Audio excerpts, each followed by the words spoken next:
are actually serious about the threat that President Trump's war with Iran has caused, they then would move quickly to bring up my bill, which in fact, and I'll tell you what it will fund, and they rejected the amendment last night in the Rules Committee.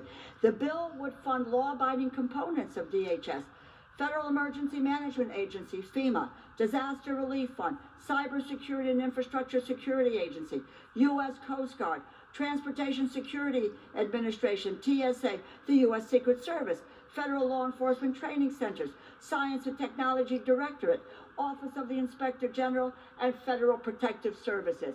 These are the agencies that are part of what we ought to be funding, and we can fund today if the Republicans wanted to do it. And you know what, my friends? They do not want to do it because they support a lawless, reckless agencies, ICE and Customs and Border Patrol. We could set those aside for further negotiations as those negotiations continue.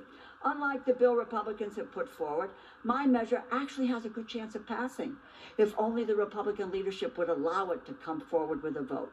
If we defeat that previous question, I will offer an amendment to the rule to bring up my bill, H.R. 7481, so that members can vote to fund the law-abiding agencies within the Department of Homeland Security. There's broad agreement on the funding of these agencies. No controversy over any of them. There is significant controversy over ICE and Customs and Border Protection because they have beaten, detained, harassed, and even killed law-abiding U.S. citizens with zero accountability. I ask my colleagues across the aisle, why not allow funding for the parts of Homeland Security that we have no disagreements over? Let's pass those. Allow that disaster relief to be replenished. Allow TSA, Secret Service agents to be paid. Allow the Coast Guard to support its service members. Let's ensure our cybersecurity measures are in place. We're going to negotiate reforms to ICE, Customs Border Protection. It's underway. What are those reforms? There's broad protection to support.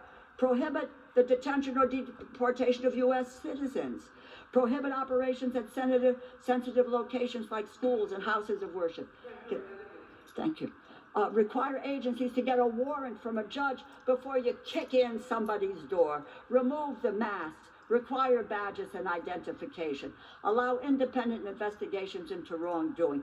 End racial profiling and end roving patrols. Let me just say what I am sick and tired of is listening to the crocodile tears that are being shed on the other side of the aisle for the federal employees who work at these agencies.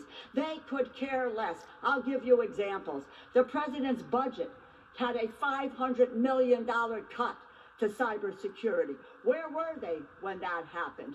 Where were they when President Trump and Kristi Noem talked about dismantling the FEMA, the Federal Emergency Management Agencies? Where were they on all of these bills where they had their guru, Elon Musk, said 1,000 people could go from the cybersecurity agency. Not a peep out of them for there. It is disingenuous. They know it. The public knows it. And in fact, they want to support ICE. They want to support CBP, but they don't want to support the federal employees. Vote no on the previous question. I yield back. Reserve. Gentleman from Georgia.